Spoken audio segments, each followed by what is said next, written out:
Neriamangalam forest റേഞ്ചിൽ without പദ്ധതിക്ക് തുടക്കം. നേര്യമംഗലം ഫോറസ്റ്റ് റേഞ്ചിൽ വിത്തൗട്ട് പദ്ധതിയുടെ റേഞ്ച് തല ഉദ്ഘാടനവും വനമഹോത്സവ സമാപന ചടങ്ങും ഇഞ്ചത്തൊട്ടി ഫോറസ്റ്റ് സ്റ്റേഷനിൽ നടന്നു. ആന്റണി ജോൺ MLA ഉദ്ഘാടനം നിർവഹിച്ചു. സംസ്ഥാന ഗവൺമെന്റ് എന്ന പരിമിതിക്കകത്ത് നിന്നുകൊണ്ട് ഈ വിഷയത്തിൽ പരമാവധി ഗവൺമെന്റ് ഇടപെടാൻ വേണ്ടി ശ്രമിക്കുന്നുണ്ട്. അപ്പൊ അതിന്റെ നല്ല ഉദാഹരണങ്ങളാണ് ഇവിടെ നിരവധിയായ പ്രവർത്തനങ്ങൾ. ഇപ്പൊ ഇഞ്ചത്തൊട്ടിയെ സംബന്ധിച്ച് ഈ കാടിനകത്ത് ചുറ്റപ്പെട്ട് കിടക്കുന്ന ഈ പ്രദേശം നേരത്തെയൊക്കെ വലിയ തോതിൽ വന്യജീവി ശല്യവും ആക്രമണവുമായി ബന്ധപ്പെട്ട വാർത്തകൾ പുറത്തു വന്നിരുന്ന ഒരു പ്രദേശമാണ്. ഇപ്പോൾ അതുകൊണ്ട് തന്നെയാണ് ഒരു പ്രത്യേകമായ ശ്രദ്ധ ഈ പ്രദേശത്ത് നേര്യമംഗലം റേഞ്ചിലാകെ നല്ല നിലയിൽ ആ പ്രവർത്തനം നടക്കുന്നുണ്ട്. അതിൽ ഇഞ്ചത്തൊട്ടിയിൽ ഒരു പ്രത്യേകമായ ശ്രദ്ധ കൊടുക്കണമെന്നുള്ള തീരുമാനത്തിന്റെ അടിസ്ഥാനത്തിലാണ് നിരവധി പദ്ധതികൾ ഇപ്പോൾ സൂചിപ്പിച്ചു.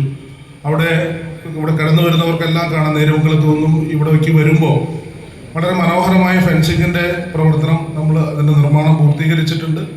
മറ്റ് നിരവധിയായിട്ടുള്ള അനുബന്ധ പ്രവർത്തനങ്ങളും അതോടൊപ്പം തന്നെ സംഘടിപ്പിച്ചിട്ടുണ്ട്. ഇവിടെ നേരത്തെ ഒരു വാഹനം, ഇവിടെ അനുവദിച്ച വാഹനത്തിന്റെ ആ ചടങ്ങും ഉദ്ഘാടനവും നമ്മൾ ഇതേ വേദിയിൽ വെച്ചാണ് സംഘടിപ്പിച്ചത്.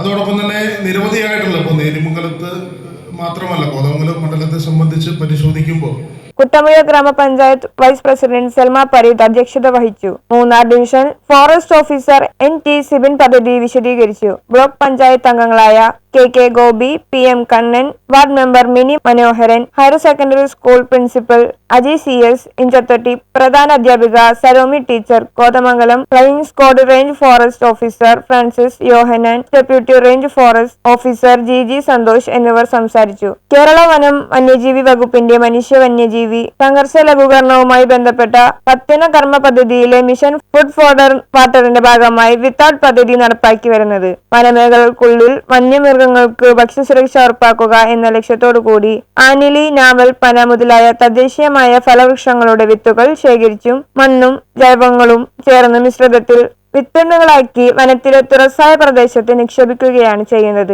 സ്കൂൾ കുട്ടികൾ, അധ്യാപകർ, സന്നദ്ധ സംഘടന, VSS അംഗങ്ങൾ, പൊതുജനങ്ങൾ എന്നിവർ പദ്ധതിയുടെ ഭാഗമായി. നേര്യമംഗലം ഗവൺമെന്റ് സ്കൂളിലെ 50ഓളം വിദ്യാർത്ഥികൾ, അധ്യാപകർ, സന്നദ്ധ സംഘടന പ്രവർത്തകർ, നാട്ടുകാർ, നേര്യമംഗലം റേഞ്ചിലെ വനപാലകർ, തട്ടേക്കാട് പക്ഷി നിരീക്ഷകൻ തുടങ്ങി നിരവധി പേർ പങ്കെടുത്തു. News bureau, Kothamangalam.